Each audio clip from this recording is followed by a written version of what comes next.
উপলব্ধি করতে হবে।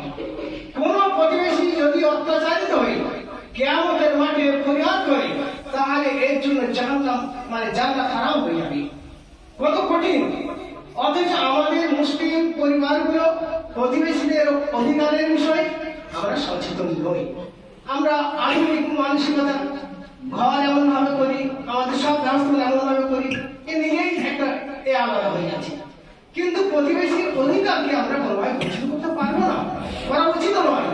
যদি আমরা কেউ ভুল করে থাকি, আমাদেরকে আল্লাহর কাছে তওবা ইস্তেগফার করে আমাদেরকে প্রতিবেশীর অধিকারের বিষয়ে আমাদের সচেতন হতে হবে।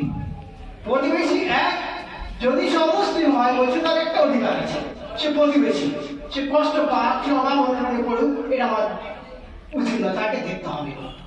যখন আমরা প্রতিবেশী যদি আদর্শ প্রতিবেশী হয়, তাহলে আদর্শ সমাজ গঠনে সহায়ক হয়।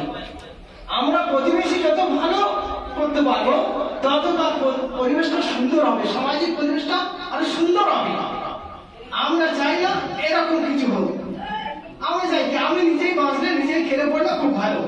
কিন্তু না ভাই, এটা ইসলামী শিক্ষা দেয়নি। এই জন্য আমরা শুনলাম হযরত আবু জাহল কি বলেছেন, হে আবু জাহল, তুমি তরকারির ঝোল একটু বাড়িয়ে দাও যাতে প্রতিবেশী কাছে পৌঁছে যায়। কিন্তু আমরা চুপিসারে করি যাতে না প্রতিবেশী পায়। এটা আমাদের জন্য খুব সুখকর নয়, এটা ইমানের ব্যাপারে প্রশ্নবিদ্ধ থেকে যায়। তাই আমাদেরকে গুরুত্ব দিতে হবে প্রতিবেশীর অধিকার, প্রতিবেশীর হকের বিষয়। আল্লাহ রাসূল বলছেন যে আমাকে এত তাকিদ হচ্ছে, মনে হচ্ছে যেন আমার আমার সম্পদে তাদেরকে উত্তরাধিকারী বানিয়ে দেয়। তাহলে কত বেশি তাকিদ আছে! প্রতিবেশী তো উত্তরাধিকারী পেতে পারে না, কিন্তু এত তাকিদ আছে যেন মনে হচ্ছে আমার সম্পদে তাদের উত্তরাধিকারী বানিয়ে দেওয়া হয়। তাহলে এই বিষয়টা আমাদেরকে খুব গুরুত্ব দিয়ে ভাবতে হবে।